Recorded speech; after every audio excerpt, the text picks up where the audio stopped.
Bonjour à tous et bienvenue sur le podcast La Voix du Vrai, le premier podcast qui prend soin de ton âme. Je suis Mounir et aujourd'hui j'ai le plaisir de revenir vers toi pour te proposer un nouvel épisode dans lequel je ne serai pas seul évidemment. Je suis accompagné aujourd'hui de Sidi Yanis. Sidi Yanis, salam alaikum. Wa alaykoum salam. Merci de m'avoir fait le plaisir de venir et venir aussi rapidement parce que... Vas-y. En fait, on avait déjà tourné un épisode il y a, je sais pas, une dizaine de jours, 15 Ouais. jours. D'ailleurs, un grand salam alaikum à Sidi Pierre. Sidi C'était Pierre, dans la salam première alaikum. version qui sera occultée dans la seconde, mais j'espère voir dans un podcast avec toi bientôt, Inch'Allah. Inch'Allah. Comment ça va? Très bien. Bon, moi j'ai pas besoin du casque. Je le retire histoire d'être vraiment focus et me concentrer sur toi. Sidi Yanis, aujourd'hui on va parler d'un sujet qui est très intéressant, un sujet sur lequel je suis revenu lorsque j'étais en podcast avec Sidi Hadji, à savoir les signes D'accord. dans la création. Est-ce que tu veux bien annoncer plus précisément cette thématique, s'il te plaît? Donc, le sujet du podcast aujourd'hui, ça va être les signes d'Allah, c'est-à-dire l'interaction du serviteur avec son Seigneur dans la création, dans le quotidien du disciple, du croyant, à partir du moment où il prend la baya avec un véritable shir. On va parler des signes ou bien on va parler des signes que tu perçois, des signes visibles, ou on va parler de l'intention du fakir de rechercher ces signes. Parce que les signes sont perpétuels, j'ai bien appris ma leçon, ils sont permanents, ils sont en tout temps, en tout moment. Sauf que on les perçoit pas spécialement. Est-ce que tu veux bien d'abord, en introduction, nous expliquer ce que tu entends par les signes de ton Seigneur dans la création? Et puis ensuite, on reviendra sur cette distinction qu'on fait. D'accord. Alors, ce qu'on pourrait qualifier de signe, c'est tout simplement les messages que le Seigneur souhaite faire passer à son serviteur, ce qu'il souhaite lui faire comprendre. Effectivement, les formes que ça peut revêtir, il y en a énormément. Donc, pour répondre au début de ta question, on pourrait dire qu'il y a finalement deux types de signes pour le cheminant dans la voie d'Allah. Dans un premier temps, quand il cherche à prendre la baya ou qu'il s'intéresse à la tariqa, etc., il va recevoir, on va dire, des signes qui sont explicites. Exemple, une personne qui va faire salat istikhara, dans le rêve, elle va voir Sidi Shir Mohamed Fawzi al-Karkari, qui lui parle ou qui lui dit des choses, etc. D'autres ont fait salat istikhara à l'endroit de leur soujoud, de leur tapis de prière, ils ont vu une lumière, etc. Donc ça, c'est des signes qui sont vraiment explicites. Ça va être la première phase du cheminement. Après, le disciple va prendre la baya. À partir de là, tout l'univers autour de lui va se synchroniser pour le faire cheminer. Et ça va se passer également par des signes. C'est-à-dire qu'il va toujours y avoir des signes explicites, mais il va y avoir aussi la notion qu'en réalité, tout ce qui se trouve autour de toi n'est que signe. Et à partir de là, si tu appliques les enseignements de notre shir, Inch'Allah, on y reviendra, tu es capable justement de puiser du flux spirituel, du madad et des compréhensions de toutes choses, même les choses les plus petites. Voilà. J'étais en train d'écouter l'interview que Sidi Shir qu'il a donnée à l'université de Chicago et il parlait de la siyaha. Il explicitait ce qu'il entendait par siyaha. Il a écrit sur cette question-là. Et l'intervieweur avait fait une première analyse de ce livre et a ressenti le besoin d'avoir Sidi Shir en face de lui pour expliciter certains mots, certains termes, certains concepts. Et Sidi Shir est souvent revenu sur la siyaha, donc la pérégrination, le fait de se déplacer, de voyager pour rechercher la face de ton Seigneur. Et à un moment, il le disait en fait. Il expliquait que ses potes, c'était la mer, c'était les cailloux, c'était les étoiles à qui il parlait. Et en fait, c'était ses potes, il leur parlait parce que il cherchait son Seigneur derrière tout ça en fait. Tu vois. Ouais. C'est-à-dire que même quelque chose, pour rester collé à ta thématique, même quelque chose d'inanimé peut être un signe. En fait, absolument tout autour de toi peut être signe, c'est plutôt par le regard que tu vas poser, que tu vas comprendre que ça en est un ou pas, et que tu vas être amené à comprendre le message qu'il y a derrière. Après, le fait que tout soit signe ne veut pas dire que tu vas tout comprendre de tous les sens profonds qui se trouvent autour de toi à chaque instant dans la création, mais par ce regard que tu portes, tu vas tirer un lien avec ton Seigneur, en fait, parce que tu vas chercher à comprendre qu'est-ce qui veut me faire comprendre par cette situation que je vis, ce verset que je lis, ce rêve que j'ai eu, etc. J'aimerais bien faire une analogie. Il y a une analogie qui me vient là tout de suite. Code de la route, c'est mon métier, tu le sais. Mon fils, bon, il est trop jeune pour apprendre à conduire, pour connaître le code ou pour être sensibilisé là-dessus. Ok. Donc pour lui, la route, c'est la route. Alors que ma fille, qui va bientôt passer la conduite accompagnée, elle a déjà eu son ASSR 1, ASSR 2, donc elle comprend que la route, finalement, c'est pas que la route. Et que la route, il y a une codification. Donc elle a eu une première initiation, mais cette initiation, pour ma part, hein, je la considère vraiment, c'est l'initiation de l'initiation au code de la route, tu vois. Mais elle considère qu'elle avance vraiment. Donc elle a fait le changement entre son statut de piéton, affirmé pendant 15 ans dans sa tête, tu vois, et maintenant, elle se dit, bah tiens, ouais, je suis piéton, mais j'ai vocation à être sur la route. Donc elle a eu son ASSR 1 et 2, comme je t'ai dit. Et en fait, ça me fait penser à une personne qui serait pas dans la religion, par exemple, qui passerait la SSR, tu vois, il va être initié petit à petit à la religion, donc il va se convertir et tout, ou bien il va reprendre sa pratique religieuse. Et ensuite, il va devoir passer son permis de conduire, donc passer devant un vrai maître, en l'occurrence moi, entre guillemets. Bref, juste pour l'image, hein, pour que tu comprennes ce que je veux. J'ai bien compris. T'as bien compris ? Vas-y, poursuis alors. Ok. En fait, là, parce que tu m'as pas vraiment posé de question, est-ce que tu veux que je rentre dans en fait, comment la codification, les règles, on va dire, c'est par rapport à la perception des signes, enfin plutôt les sagesses du shir, comment elles nous permettent de les comprendre, etc. C'est ça ? Sur la base de cette petite histoire, tu as à boire et à manger en fait, Okay. Et sur tous les points en fait. Ok. Donc, on va partir de deux sagesses de notre shir qu'on va lier les unes aux autres, enfin l'une à l'autre, et qui vont nous permettre de mieux comprendre, Inch'Allah. Donc, la première sagesse de notre shir, c'est une sagesse qui m'a particulièrement marqué. Il nous dit de rester dans notre tombe. Alors qu'est-ce que ça veut dire rester dans notre tombe ? C'est-à-dire de considérer que tout ce qui se trouve autour de toi, en réalité, était créé que pour toi et de tout renvoyer à toi-même. Alors comment ça se passe ? L'être humain, donc comme tu prenais l'analogie du piéton qui ne connaît pas les règles de conduite, la personne qui n'est pas dans la voie d'Allah a une perception des événements autour d'elle qui est qu'elle relie les choses à des causes extérieures. Exemple, tu regardes un événement qui s'est passé à la télé dans un coin du monde, on en parlait justement dans le dernier podcast, et tu vas te dire que il s'est passé ça parce qu'il y a eu ça, etc. On avait donné l'exemple du Covid. Donc tu regardes le Covid, tu te dis oui, c'est un virus en Chine parce qu'il y a eu tel chose. Je me souviens pas de cet exemple. D'accord. Et donc du coup, la différence c'est que le shir il va te dire non, le Covid c'est toi. Alors maintenant, pourquoi le Covid c'est toi ? Parce que toi, en tant que disciple dans la voie d'Allah, tu as cette lumière dans ton cœur, de par les péchés et les manquements dont tu as fait preuve. C'est comme si tu avais mis des ténèbres dans cette lumière. Et ces ténèbres se sont manifestées dans la création. Parce que la lumière est en réalité, toute la création est issue de cette lumière primordiale. Donc du coup, la première étape du cheminement, ça va être de comprendre qu'absolument tout ce qui se trouve autour de toi, tu dois le renvoyer à toi-même. Et c'est ça qui va déjà t'ouvrir un petit peu l'esprit et te permettre de percevoir, ok, par exemple, tu sors dans la rue, tu vois deux personnes, je sais pas, en train de se disputer, etc. Peut-être qu'à ce moment-là, ça va renvoyer pour toi, c'est un exemple, ça va renvoyer pour toi à ta relation avec ton Seigneur. Peut-être qu'à ce moment-là, tu as la mauvaise opinion de ton Seigneur, ou tu n'es pas content du décret divin, etc. Et tu vas voir une situation devant toi, c'est ce qu'on appelle une ishara, c'est-à-dire une allusion spirituelle dans le monde physique, qui va renvoyer à ta propre réalité, ou tes réalités intérieures. Voilà. La deuxième sagesse, c'est Rabes Tanefs, donc celle-là c'est la plus connue, Rabes Tanefs et élève toute la création. Donc pourquoi ? Parce qu'en fait, dans la première sagesse, on comprend que l'être humain, le croyant, il a une place centrale dans la voie d'Allah. Enfin, dans l'univers, en fait. Parce que l'homme a été élu comme vicaire, ça c'est un verset qui nous le dit clairement, et de tous les hommes, donc les croyants, sont ceux qui réalisent le but réel de la création, qui est la connaissance divine. Et ça, c'est un verset qui nous le dit, je n'ai créé les hommes et les djinns que pour qu'ils m'adorent. Tafsir de Ibn Abbas, un membre de la famille du prophète, qui avait reçu une invocation de sa part pour avoir la juste exégèse des versets coraniques, avait dit que l'adoration renvoyait à la connaissance.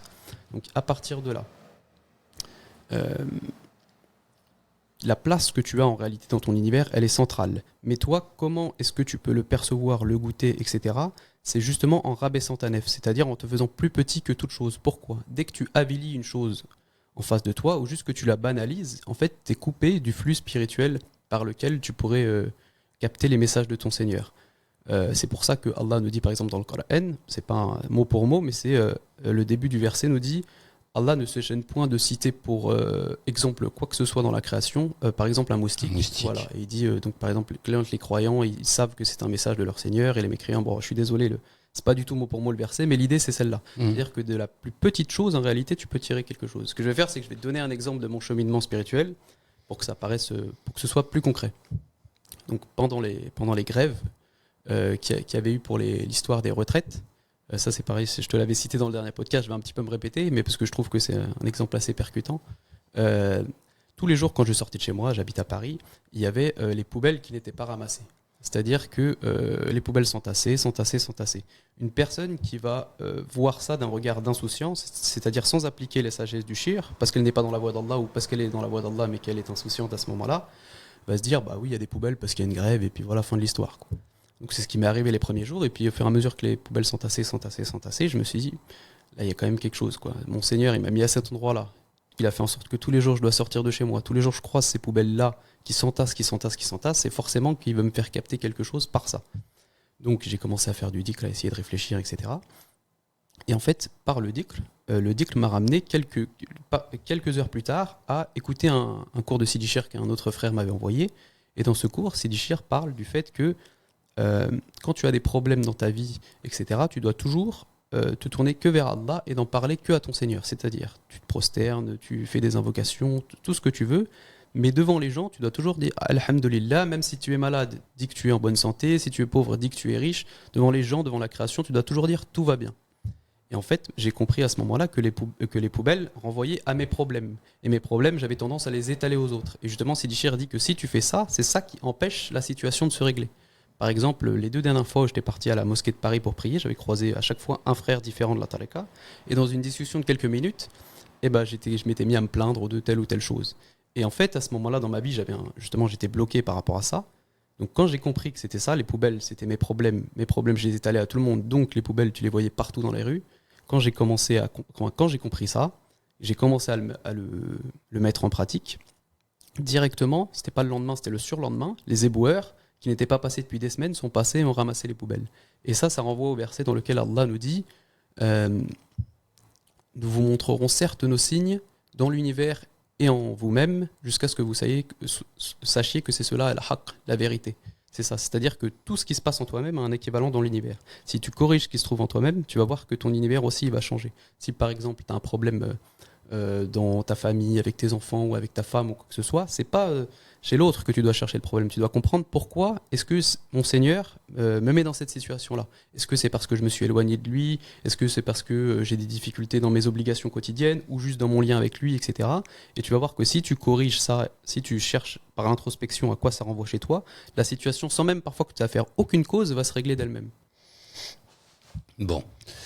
Je t'ai perdu ou Non, moi je t'ai suivi, mais je pense à la personne qui nous écoute, qui n'est pas obligatoirement fakir, et qui peut avoir des réactions d'incompréhension face à certaines idées. La première idée, pour reprendre l'exemple des poubelles, tu vois, donc toi t'es dans ta michquette, t'es dans ta niche, t'es dans ta tombe, tu vois, tu n'en sors pas. Tu sors de chez toi. Donc tout cet univers est ta tombe parce qu'il te concerne toi directement. Parce que ton Seigneur ne s'adresse que à toi en fait. Et tu vois des poubelles. Ouais. Et les poubelles, elles sont liées au fait qu'il y ait un virus qui circule sur Terre. On a compris ce que veut dire le virus, ce que représente le virus d'un point de vue spirituel. Parce que d'un point de vue terre à terre, les gens ont l'explication. Il y a eu une manipulation génétique d'un virus à Wuhan qui a fuité et qui a contaminé toute la planète. Donc ça, c'est la véritable l'explication terre à terre. Et ensuite, il y a l'explication spirituelle que tu apportes. En fait, tu es en train d'expliquer que l'univers, à partir du moment où tu es, cet univers, il a été créé pour toi, en fait. C'est ça. En tant que croyant, c'est ça. C'est Allah, il t'a choisi pour le connaître. Donc, s'il t'a choisi pour le connaître, forcément, l'univers, il l'a agencé autour de toi dans ce but-là. Dans le but que tu recherches ces signes pour parvenir à sa connaissance. Et lorsqu'il t'enjoint à chercher ces signes, et ne serait-ce qu'à prendre l'exemple d'un moustique,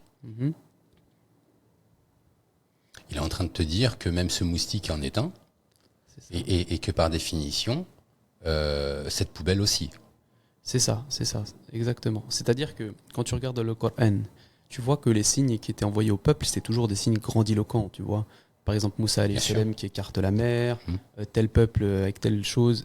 Mais en fait, ce qu'il faut comprendre, c'est que pour le croyant, en réalité, même des plus petites choses, il peut tirer des enseignements. Et même, j'ai envie de te dire, c'est que c'est pas une loi, mais c'est comme s'il y avait un principe dans le cheminement, c'est que plus ton Seigneur va t'envoyer des signes explicites, mais vraiment de plus en plus explicites. Par exemple, admettons que tu t'écartes de la voie ou que tu commences à faire des actes répréhensibles, plus ces signes vont être explicites, plus la conséquence de ne pas les suivre, de ne pas les prendre en compte, même de ne pas les comprendre, va faire qu'il va t'arriver entre guillemets des dingueries dans ta vie.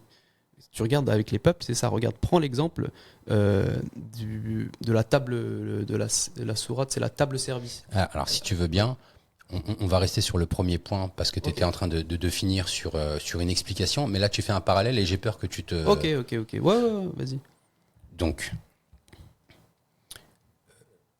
Allah Azza wa Jal nous montre des signes dans la création. Oui. Il y a certains signes que nous considérons comme étant des signes, comme quand par exemple le soleil va se lever à l'ouest plutôt qu'à l'est, quand il va y avoir ci, quand il va y avoir ça. Donc c'est des signes vraiment majeurs qui prédéfinissent quelque chose de spécifique, mais quelque chose de spécifique qui concerne tout le monde. Donc là, les gens, ils sont d'accord, ils vont te dire, ah ouais, c'est un signe, ah oui, il faut suivre les signes, ah oui, les signes, Asharatu Sa'a, les signes de la fin du monde, les signes de la fin des temps. Ils sont prêts à suivre tous ces signes, en fait. Ça, c'est le postulat. Enfin, moi, j'essaye vraiment de faire en sorte à ce que le propos que tu avances, même si moi je l'ai parfaitement compris en fait, et je te remercie de le tenir, je veux aussi que dans notre audience, on puisse démêler ça et comprendre. Ne pas être trop en profondeur pour éviter qu'ils ne comprennent pas. Parce que le premier point qui a été compliqué pour moi quand j'ai découvert le tasawwuf de la tariqa Kalkariya, ça a été le champ lexical. Ça a été les mots qui ont été employés, auxquels je ne donnais pas spécialement un sens. Ça a été des thématiques, ça a été des idées que je n'arrivais pas à comprendre. Donc je veux vraiment qu'on essaye d'être didactique en fait, parce que tu touches, pédagogue. Ouais, tu touches un point qui est super intéressant en fait. Donc tu disais que on a pour habitude de tenir compte des signes lorsqu'ils sont évidents. Donc Moussa, il a eu la mer qui s'est ouverte en deux, qu'il a eu son bâton qui a mangé les serpents devant tout le monde, etc. Mais qu'on ne tient pas compte des petits signes. En fait, voilà, c'est sur ce point-là que j'aimerais bien que tu développes un peu. C'est comme si on pourrait dire qu'il y a des degrés, si tu veux. Des degrés qui correspondent au degré de foi et de lien que le serviteur a avec son Seigneur. Plus il est éloigné, plus il va avoir besoin de signes qui sont grandiloquents. Et dans le Coran, c'est ça. Et c'est logique, c'est normal en fait. Mais à partir du moment où la personne entame un cheminement par la lumière divine, en tant que croyant, eh bien là, plus son cheminement et son lien avec son Seigneur s'affinent, plus il est capable de tirer des signes des plus petites choses. Je ne sais pas si c'est clair. Ouais. Alors, juste encore, pour être encore plus didactique, on va encore descendre d'un niveau de compréhension. Non, ouais. Tu es très bien, très bien. Moi, je vais juste reprendre les choses.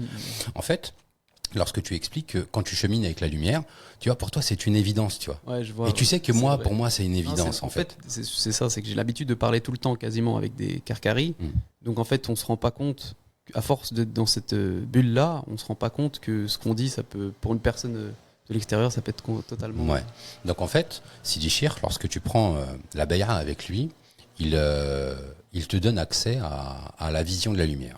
Donc, c'est comme s'il y avait un voile qui était retiré de toi, qui te donne accès à une vision spécifique que tu ne pourrais pas voir alors qu'elle est présente sans avoir accès à cette lumière et sans avoir pris la bay'a avec Sidi Chir. Cette lumière, c'est la lumière d'Allah. Et effectivement, lorsque tu as cette lumière-là, il y a des voiles qui se sont levés, des voiles de compréhension. C'est juste pour préciser la chose. Et partant de cette compréhension-là, tu peux, de cette définition-là, tu peux définir. Je voulais juste expliquer pourquoi est-ce que quand tu chemines avec la lumière, c'est pas la même chose que quand tu chemines pas avec la lumière. Quand tu chemines avec la lumière, tu vois le monde en ultraviolet par exemple, ou de couleur rouge, alors que quand tu n'avais pas la lumière, pour toi le monde était uniforme, il était gris et c'était comme ça. Mais c'est juste une vision spécifique qui s'applique sur ce même monde, sur ce même univers, qui te donne accès à une source de savoir, à une source de compréhension que tu ne pourrais pas voir si tu n'avais pas cette lumière. On va dire que le monde reste le même, mais ta perception du monde, elle est complètement différente. Les lunettes avec lesquelles tu les vois. L'analogie qu'on donne souvent, c'est le film Matrix. Tu sais, quand il prend la pilule rouge, Oui. et après, à partir de là, il se rend compte qu'il y a tout un monde. Et bah, pour le disciple Karkari, c'est un petit peu la même chose. Alors, merci. De cet à propos, on peut continuer si tu veux bien. Donc, du coup, ce que je disais, c'est que dans le Coran, on parle beaucoup des insouciants et des personnes qui suivent les signes, etc. Tu vois qu'il y a vraiment deux catégories bien distinctes. Et ce que je voulais te dire juste avant ton à propos, c'est que donc dans le Coran, tu as des signes explicites qui sont cités pour tout un chacun. Ok, là-dessus on est d'accord. Mais dans le cheminement du disciple concret, au fur et à mesure qu'il chemine et qu'il se rend compte que tout ce qui se trouve autour de lui n'est que signe, son Seigneur va lui en faire parvenir pour le faire avancer, pour le faire cheminer, etc. Comme des messages, comme on pourrait dire le langage de Dieu. Donc ça peut être de plein de manières différentes. Plus ces signes vont être explicites, ou plutôt plus ils vont devoir être grandiloquents, plus la conséquence de ne pas les suivre va, elle, être d'autant plus difficile pour le disciple. C'est-à-dire, là, c'est ça, c'est comme si je viens, je toque à ta porte, tu me réponds pas. Je toque une deuxième fois à ta porte, tu réponds pas, et ainsi de suite, et ainsi de suite. Mais moi, j'ai un message que je dois absolument te faire parvenir. Bah, à la fin, ta porte, je vais devoir la casser. Tu vois ce que je veux dire? Quand tu regardes dans le Coran, l'exemple que je voulais te donner, c'était dans la sourate La table servie. Les disciples, les apôtres de Isa alayhi salam, qui lui demandent de demander à Dieu de faire descendre une table de laquelle ils pourraient se nourrir, etc., du ciel. Donc au début, Isa alayhi salam les met en garde, leur dit craignez plutôt Allah, etc. Il me semble qu'ils insistent. Et à ce moment-là, Isa alayhi salam demande à Allah, et Allah dit certes, je vais faire descendre cette table, mais à partir de là, la personne qui ne croit pas après ce que j'ai fait descendre cette preuve on ne peut plus explicite, je la châtierai d'un châtiment tel que je n'ai châtié nul autre dans la création. Donc en fait, c'est comme si on voit que certes, tu peux tirer. Vas-y, continue. Non, mais en fait, en gros. Tu m'as fait peur là. Ah, ok. Oui, quand tu as fait ce rappel que celui. Donc, cette histoire de la table servie, ok, je vais te la faire descendre ta table, mais à partir de maintenant, si tu crois pas, regarde, t'es cuit. C'est pourquoi aujourd'hui, tu as des dizaines de milliers ou des millions de personnes qui témoignent avoir vu la lumière divine, et au final, tu vois que beaucoup de musulmans ne veulent pas faire istikhara, ne veulent pas, c'est-à-dire qu'ils peuvent lire des livres, étudier la jurisprudence, passer des heures et des heures et des heures à étudier le sujet, mais on leur dit, c'est hyper simple, vous prenez pas la tête. Avant de dormir, vous faites 2 unités de prière, salade de prière de consultation, demandez à mon Seigneur, est-ce qu'on raconte n'importe quoi? Est-ce que ce shir c'est la vérité? Parce que quand même, ce dont on parle, c'est quelque chose d'incroyable. Tu dis une personne extérieure, elle se dit, bon, c'est simple, soit ils sont complètement égarés, soit ils le sont pas. Mais comment je sais, comment je tranche? Au final, comment trancher? C'est simple, demande à ton Seigneur. Pourquoi les gens ne veulent pas le faire, à ton avis? Parce qu'au fond d'eux, ils savent que si tu demandes et que tu reçois des preuves concrètes, tu dois les suivre. Donc il y a une conséquence. Il faut assumer. Et donc la personne n'étant pas prête à assumer, par peur, je te donne un exemple.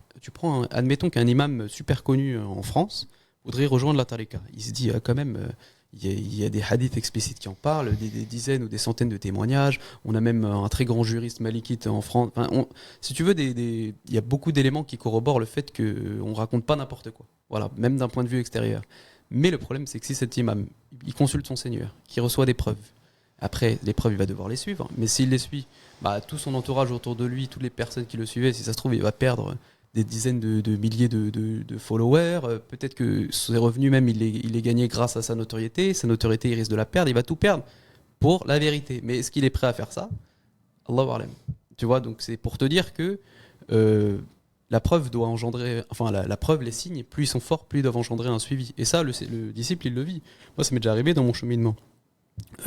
Par exemple, je consulte mon Seigneur pour une chose, ou juste je reçois quelque chose et je sais très bien que c'est ça, mais c'est trop dur pour moi, j'accepte pas, etc. Et après, la conséquence que tu te manges. Tu manges. Ouais, tu manges. Je sais pas si toi ça te parle un petit peu. Ouais.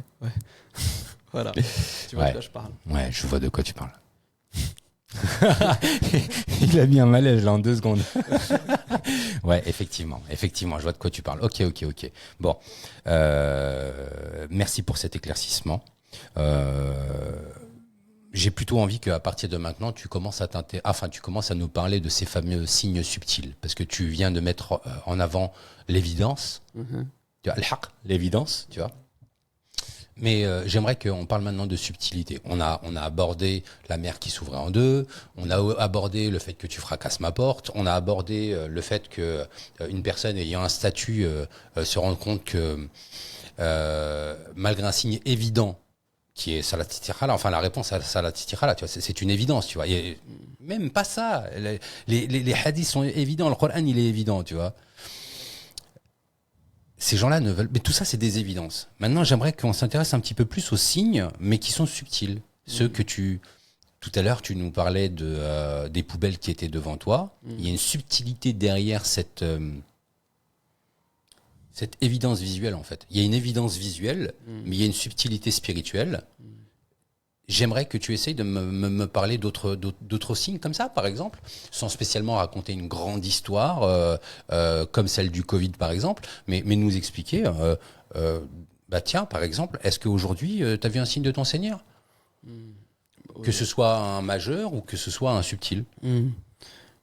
Ouais, alors déjà, par rapport à ça, je voudrais dire que ce soit un majeur ou un subtil, pour la personne qui va le vivre au moment où elle va le vivre, il n'y aura pas vraiment de distinction. La distinction va plus le faire quand je vais le raconter. Tu vois, si je le raconte, par exemple, si l'histoire des poubelles, je la raconte à des gens qui sont pas dans la tarika, ils vont me dire ouais, c'est un fou qui raconte n'importe quoi. Et moi, comment je l'ai vécu, comment il a impacté mon cœur à ce moment-là, ça aurait été ça, ou entre guillemets un ange qui serait descendu du ciel pour me dire ton problème c'est ça.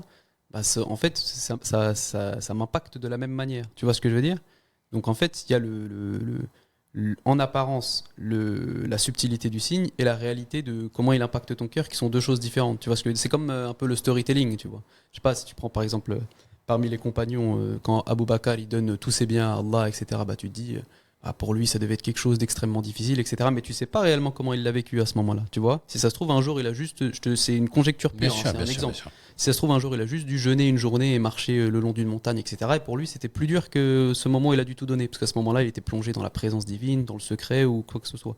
Donc tu as toujours comment ça va paraître aux yeux des autres et comment toi ça impacte ton cœur, qui est, tu vois, comment ça va paraître aux yeux des autres c'est ce qui est apparent, comment ça impacte ton cœur c'est ce qui est caché.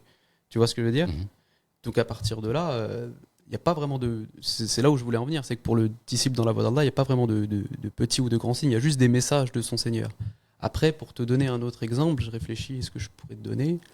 Ouais, je vais te donner un exemple. Un jour, j'étais chez moi et je faisais prière de consultation pour quelque chose. C'était quelque chose que je voulais faire, je crois, un projet, on va dire dans ma dunya, tu vois. Je me disais, est-ce que je dois faire ça? Donc je fais salat istikhara. Et 2 minutes après la salat istikhara, je vais chercher des vêtements dans un tiroir. Et j'avais pas vu que dans le tiroir, il y avait mon chat. Et en fait, en voulant prendre les vêtements, mon chat me mord. Fort, tu vois. Et en fait, bah ça c'est pareil. Peut-être que pour une personne qui n'est pas carcarée ou qui n'est pas disciple, etc., elle va pas se dire ouais, il n'y a pas de truc. Mais à ce moment-là, en fait, c'est comme si moi j'avais eu ma réponse directement. Tu vois ce que je veux dire? Donc pour une personne extérieure, ça va être peut-être n'importe quoi. Mais moi, à ce moment-là, dans mon rapport avec mon Seigneur, dans mon cœur, je savais qu'en gros, c'était ce truc-là. Le fais pas. Voilà, concrètement, ta réponse, tu l'as eu directement, tu vois. Je sais pas si ça te. Ouais. Ouais. Après, j'ai réfléchi si j'ai une idée de.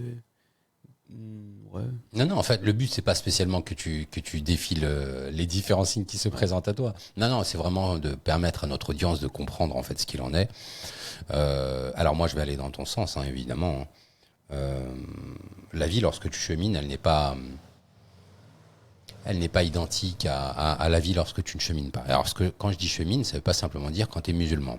Hein, que ce soit clair, nous sommes des musulmans avant tout et nous, alhamdulillah, et nous, notre objectif, c'est d'aller à la connaissance de notre Seigneur, subhanahu wa ta'ala, par l'intermédiaire d'un cheikh, murabbi, qui peut nous permettre d'atteindre ces stations spirituelles. Ce genre de personne, il n'en existe qu'un seul tous les 100 ans, tu vois. Donc, aujourd'hui, tu comprends que le monde, en fait, a été créé pour toi, en fait. C'est-à-dire que dès sa toute première existence, cette existence, elle a été faite pour toi parce que tout ce qui s'est cumulé pendant tout ce temps, ce laps de temps confiné, c'est pour ça que j'ai employé le terme laps, ce temps confiné, parce que le temps n'existe pas. Tout ce qui s'est passé, le fait que le dinosaure qui se trouve aux Maldives s'est cassé une dent, le fait que le guépard il ait mangé la tortue, tout ce qui s'est passé en fait, c'est pour te permettre à toi, en tant qu'être, en tant qu'âme, de connaître ton Seigneur en fait. Donc en fait, c'est une responsabilité qui est super lourde en fait, tu vois. Il ne s'agit pas de penser à tout ce qui s'est passé dans le passé. Comme on dit en marocain, ce qui est derrière nous est derrière nous. Ce qui est passé est mort. Mais, tu comprends que toi, en fait, chaque être humain peut se dire « je suis un privilégié » en fait. Si on commence à penser avec la lumière, chaque être humain peut se dire « je suis un privilégié » parce que tout ça, ça a été fait pour que moi, je puisse arriver là.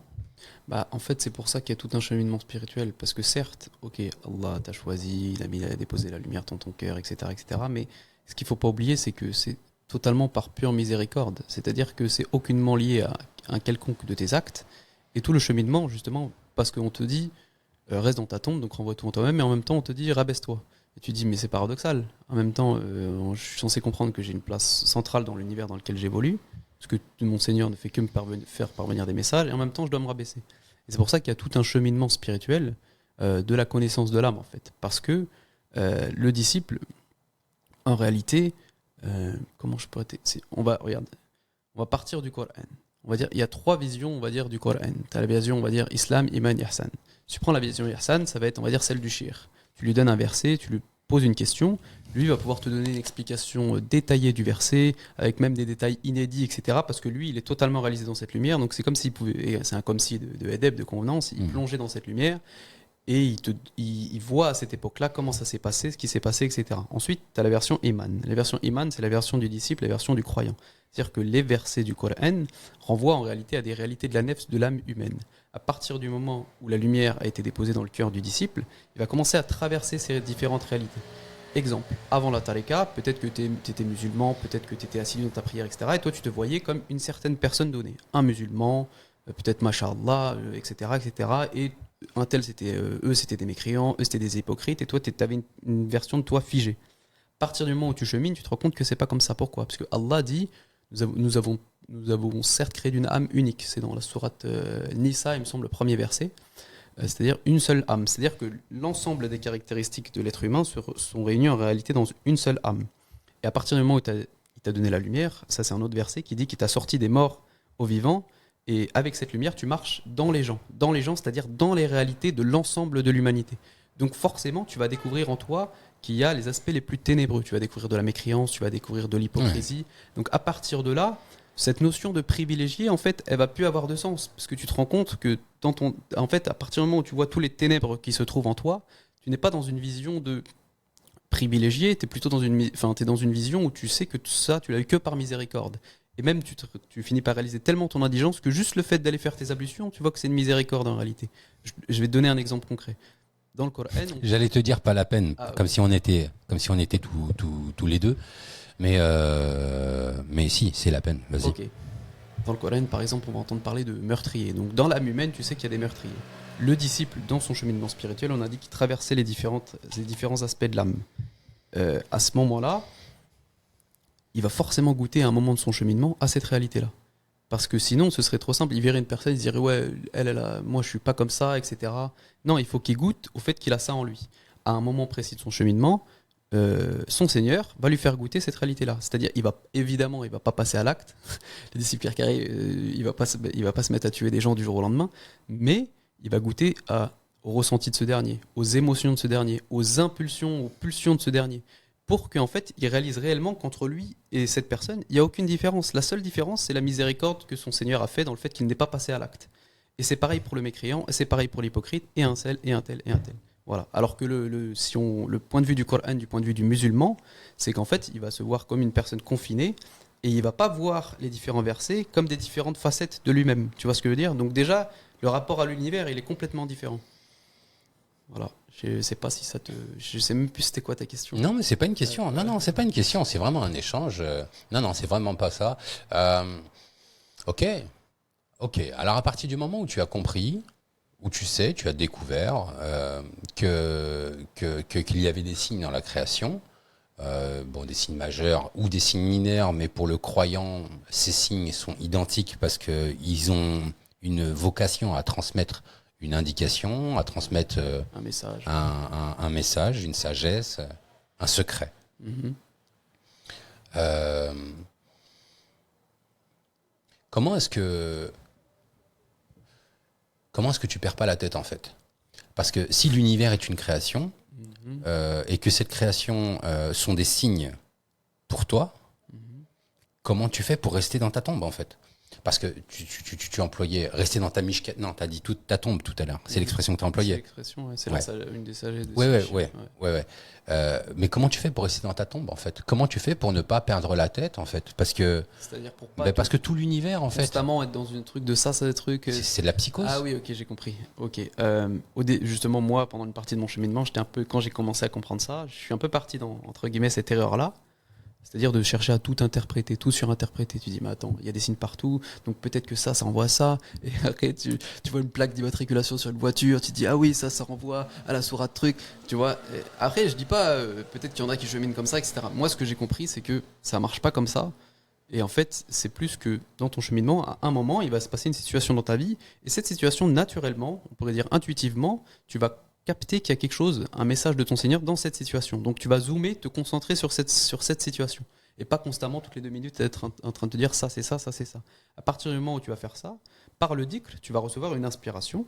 En fait, de cette lumière qui a été placée dans ton cœur, donc en réalité du prophète alayhi salam, qui va te dire cette situation, tu l'as vécue parce que ça renvoyait à ça chez toi. Tu vois ce que je veux dire? C'est-à-dire qu'on n'est pas dans une surinterprétation, dans des conjectures où tu te dis, ouais, la table, ça renvoie à ça, etc. Non, c'est plutôt, par exemple, je sors dehors, là, je vais aller à mon boulot. Si sur le trajet de mon boulot, il se passe telle chose, telle chose, à ce moment-là, je vais avoir un truc, comme un déclic en moi, je vais me dire, là, je sais qu'il y a quelque chose que je dois comprendre. Qui correspond à un état spirituel dans lequel tu es à l'instant T. C'est ça, ou juste un message, ou Bien sûr. une réalité que je traverse, ou quoi que ce soit.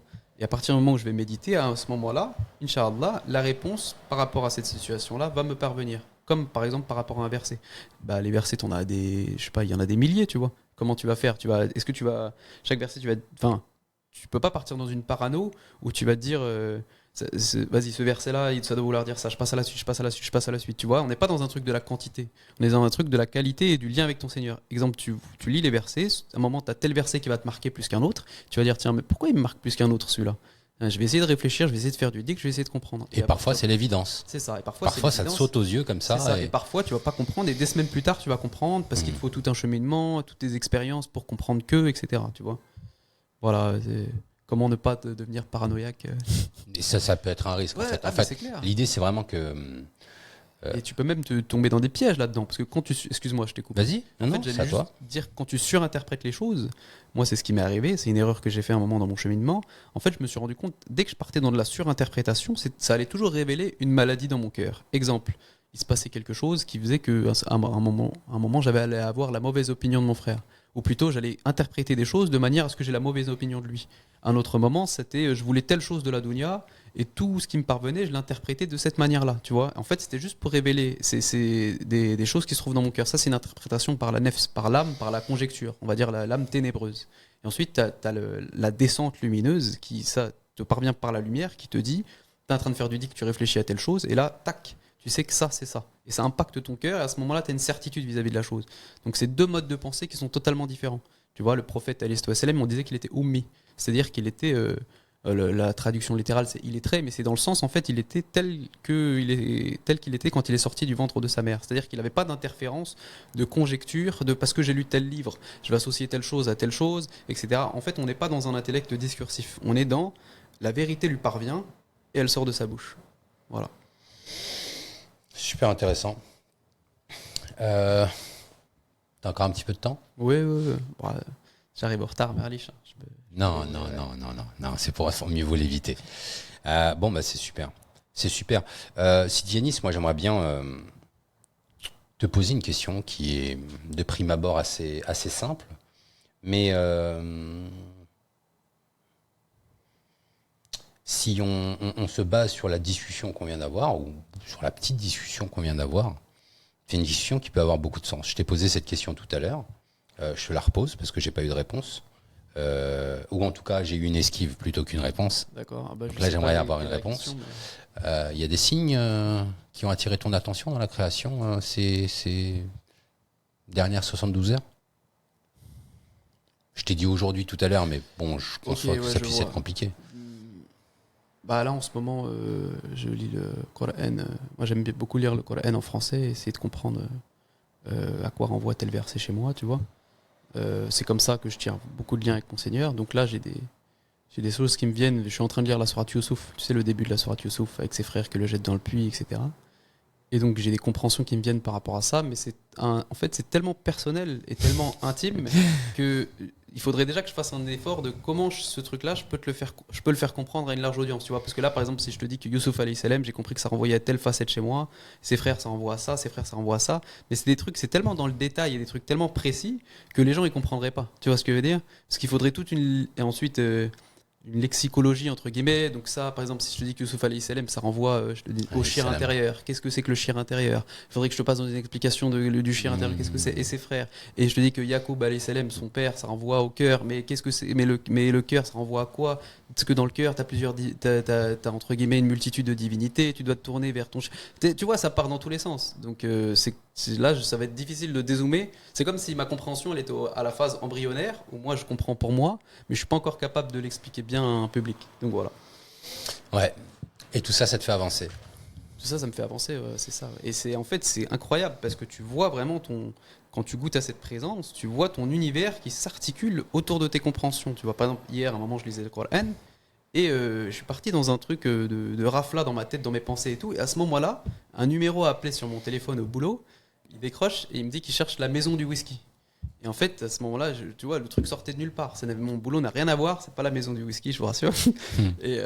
Mais je savais que ça renvoyait à cet état d'insouciance dans lequel j'étais plongé. C'est comme si c'était, entre guillemets, mon Seigneur qui m'envoyait quelqu'un pour me dire tiens, là, tu es en train de plonger dans l'insouciance, reconcentre-toi sur ton dhikr. Tu vois, bah tiens, on parlait de signes, bah là, je viens de t'en donner un, entre guillemets, tu vois, sans même le vouloir. Ouais. Voilà. Donc, si par exemple, tu avais un fakhir, bah tiens, Mounir qui t'appelle, qui te dit écoute, Sidiani, ce serait génial que tu puisses participer à un podcast. Potentiellement, ça peut en être un aussi, en fait. En fait, c'est même pas potentiellement, c'est tout en est un. Mais ta compréhension, le fait que tu repères ce signe-là, que tu le détectes, que tu le comprennes, est spécifique à ta propre mishkat, en fait. C'est-à-dire qu'il va y avoir des signes qui vont te paraître évidents, qui vont avoir une réponse, une allusion, une ishara sur quelque chose, sur quoi tu te questionnes, en fait, tu vois, ou sur lequel tu as un doute, etc. Alors que, pour ma part, je peux considérer ça comme un événement du quotidien, alors que je suis juste à côté de toi, en fait. Je considère ça comme un événement du quotidien. C'est ça la beauté du cheminement, en fait. C'est qu'imagine, toi, intérieurement, tu vis des dingueries absolues, mais extérieurement, tu es autour de personnes et personne ne l'a vu à part toi. Tu vois ce que je veux dire? C'est comme, c'était le truc que tu disais des lunettes. C'est comme si toi, tu avais des lunettes où tu vois quelque chose que tout autour de toi, les gens ne voient pas. Et en fait, c'est comme si ça restait un secret entre le serviteur et le Seigneur. Et en fait, c'est quelque chose d'incroyable. Tu peux être en train, à ton boulot, je sais pas, je te dis n'importe quoi, tu peux travailler, être en train de nettoyer le sol toute la journée ou quoi que ce soit. Mais toi, dans ta relation avec ton Seigneur, tu vas vivre des choses incroyables et tu voudrais être nulle part ailleurs. Mais tu vois le mec à côté de toi, il est juste en train de nettoyer le sol et il dit, oh, ça me saoule. Tu vois ce que je veux dire? C'est en fait, vous faites la même chose, mais la perception, elle est totalement différente. Et c'est ça le but du cheminement. C'est d'être vis-à-vis des autres, tu es dans une servitude totale, on te demande quelque chose, tu le fais, etc. Mais intérieurement, tu es dans une liberté totale, parce que tu es constamment plongé dans cette relation avec ton Seigneur. Tu vois, tout à l'heure, tu faisais allusion à la personne qui, on va dire à l'imam, qui sait de source évidente que la lumière est une réalité, la lumière d'Allah est une réalité, que ceci, que cela. Il sait tout ça. Tu faisais allusion à ce profil tout à l'heure, ok?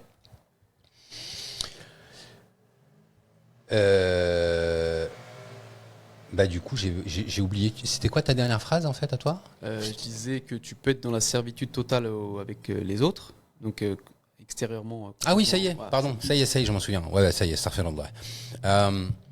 Donc lui, il refuse des signes qui sont évidents. Le premier signe qui est la réponse à sa demande. Il a demandé à son Seigneur, son Seigneur lui a répondu. Bon, mais la morqa, le pic. Ça va être dur pour lui. Le fait de nous voir nous balancer, trembler d'amour pour notre Seigneur. Enfin, les gens ils comprennent pas que c'est ça en fait. Que ce mouvement, ce n'est que le mouvement, la haraka d'amour. Tu vois. Sidi Cheikh en parlait encore dans la. Je crois que c'est dans l'interview qu'il a donnée à Boston, Chicago. Boston. Chicago. Chicago, il me semble. Ouais, voilà. Bref, pardon pour l'imprécision. Mais en fait, ce que je suis en train de t'expliquer, c'est que ça peut faire peur, cette histoire, en fait.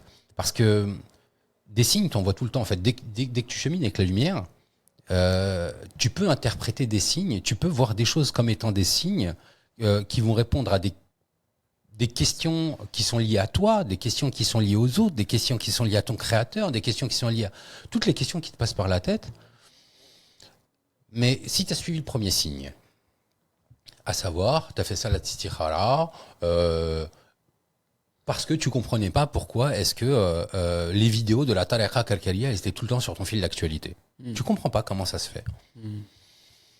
Tu suis ce signe, tu fais ta salat istikhara et tu prends ton courage à deux mains et tu fais ta bay'a avec Sidi Cheikh. Tu prends l'engagement avec Sidi Cheikh. Tu as été ouvert sur ce signe-là. Mais une fois que tu as été ouvert à ce signe-là, c'est quand même le fath, tu vois, c'est une ouverture. Est-ce que c'est pas trop dur à assumer, en fait? Assumer le fait d'être conscient des signes de ton univers, de l'univers, des signes de ton Seigneur à travers l'univers, conscient du fait que tu vas tantôt les suivre et tantôt ne pas les suivre. Puis parfois aussi, tu vas tout simplement te tromper parce que ça fait partie du cheminement. Tu vois. Et alors, ça fait pas peur tout ça? Bah, il y a deux points de vue, tu vois. Tu peux dire le point de vue, tu sais, il y a un verset qui dit dans le sens nous avons proposé le dépôt, c'est-à-dire la lumière à la montagne et je sais plus, certaines parties de la création, ils l'ont refusé et l'homme l'a accepté car il est certes très, très ingrat ou injuste, je sais plus. Et tu as un autre point de vue qui dit que Allah n'éprouve pas un serviteur plus que ce qu'il peut. Ce qu'il est capable d'encaisser en fait. Ouais, mais l'encaisser, t'es peut-être. Enfin, tu peux. Nous, on a une volonté de vouloir l'encaisser tout de suite. Et gérer le problème tout de suite ou gérer le signe tout de suite. Gérer l'histoire tout de suite. Peut-être que tu vas l'encaisser en 3 mois, peut-être que tu vas l'encaisser en 6 mois, peut-être que tu vas l'encaisser en 1 an. Après, ça va être progressif. Tu sais, il y a un verset qui dit nous avons certes créé l'homme prompt, c'est-à-dire impatient. Ne vois-t-il pas, je vous montrerai certes mes signes. C'est-à-dire qu'il y a un cheminement qui est graduel. Tu vois, quand je te disais que en toi, il y a potentiellement un meurtrier, et tu viens de prendre la baya, là, il va pas te montrer directement que en toi, il y a potentiellement une partie de toi qui voudrait tuer des gens. C'est un savant dosage. Tu vois, c'est un savant dosage. Voilà, et c'est parce que sinon, si demain, le disciple, dès qu'il prenait la baya, dès qu'il avait le fat, on lui montrait l'entièreté du spectre de l'âme humaine, il s'enfuirait en courant. Tiens, mais c'est pas possible. Il deviendrait même un ennemi d'Allah. Regarde tout ce qu'il y a dans la création, tout ce qu'il y a, tu vois ce que je veux dire. Donc c'est quelque chose de graduel, tu vois, c'est quelque chose de progressif. Ton Seigneur, il t'a choisi pour le connaître, il t'a pas choisi pour, entre guillemets, te la mettre à l'envers, tu vois. Et est-ce que ça. Oh là là, oh c'est chaud. Non, je rigole. Non, je comprends rien du tout. Tu vois ce que je veux dire. Bien sûr, j'ai compris, Sidi. Bien sûr, j'ai compris. Avoir la bonne opinion de son Seigneur, quoi. Voilà. Donc, les choses vont se faire petit à petit. Parfois, tu vas te tromper, et puis tu vas revenir au shir, et le shir, il va t'expliquer, bah là, tu t'es trompé, effectivement, parce que ça, c'était ça, ça envoyait à ça. Prochaine fois, essaie de voir les choses de telle manière. Comme un enfant, tu vois, l'enfant, il se lève, il va tomber. Quand il apprend à marcher, je veux dire, il tombe, il se relève, il tombe, il se relève, il tombe, il se relève. Ça fait partie du cheminement, tu vois. T'entends les petits cuicuis là? Ouais, j'entends. Ouais, j'ai 2 oiseaux là qui sont en train de. Ouais, c'est l'esprit. C'est leur croissance. Il y en a 2, et ça, c'est le père, il est en train de nous regarder. Pour ceux qui veulent voir. Ouais. Voilà, tac. Et mon fils est venu me voir. Je te l'ai raconté? Oui, je crois lors du dernier épisode. Ouais. Non, je crois que c'était à la fin, c'était en off, il me semble. On va conclure sur cette histoire, si tu veux bien, histoire que tu sois à l'heure. Donc mon fils me dit, mais papa, regarde, ils sont en train de faire un nid dans le balcon. Je dis, ok. Il me dit, qu'est-ce qu'on fait? Je dis, qu'est-ce que t'en penses? Il me dit, bah on le dégage. Pour les nuisances, en fait, il y a plein de petites brindilles, etc. Ben on le dégage. J'ai l'impression qu'il veut rentrer. Hein. Ouais, c'est possible. Bah, il veut, ouais. Voilà. Pardon pour la gêne occasionnée, mais en fait, il rentre parfois. D'accord, ok. Et il se fait plaisir. Il fait sa vie, quoi. Ouais. Voilà, il se fait sa vie au sec. Et donc, mon fils me dit, mais papa, qu'est-ce qu'on fait et tout. Je dis, qu'est-ce que t'en penses? Et il me dit, bah, vas-y, on nettoie ça, on dégage ça, quoi. Ils vont pas. Si, c'est moi je, tu vois. Anna, tu vois. Il y a que du Anna, tu vois. Ouais. Et je lui dis, écoute, Adem, on va voir ça différemment. Cité Rabelais, on n'avait pas de balcon. Il y avait juste un tout petit truc. Mhm. Il y a des pigeons qui sont venus nicher chez nous. Édouard Vaillant, on avait un grand balcon. Les pigeons sont venus nicher chez nous. Et chaque année, ça niche, chaque année, à la même période, printemps, été. Et ensuite, ils prennent leur envol au mois de septembre. Et je dis, qu'est-ce que ça peut vouloir dire selon toi ? Qu'un oiseau, qu'un couple d'oiseaux décide de donner naissance dans un lieu spécifique. Et que ce lieu spécifique, ce soit ta maison, en fait. Ouais. Regarde l'immeuble, ici, regarde en bas, regarde partout. Est-ce que tu vois, pourtant, tout a été refait, tout est neuf, en fait. Hein. Est-ce que tu vois d'autres nids ? Ouais, je vois où tu veux en venir.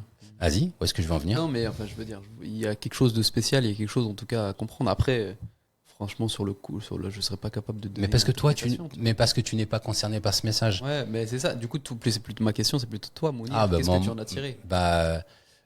Moi, je suis concerné puisque tout s'adresse que à toi, mais j'ai pas compris, ou j'ai même pas cherché à réfléchir. Bah, écoute, à ce que c'était. Mais toi, qu'est-ce que tu as compris ? Au moment où j'en ai discuté avec lui, je lui ai simplement dit que c'était un signe de bonne santé. Tout comme les araignées quand elles sont dans les maisons. Les araignées, ce sont des insectes qui vont dans des endroits sains.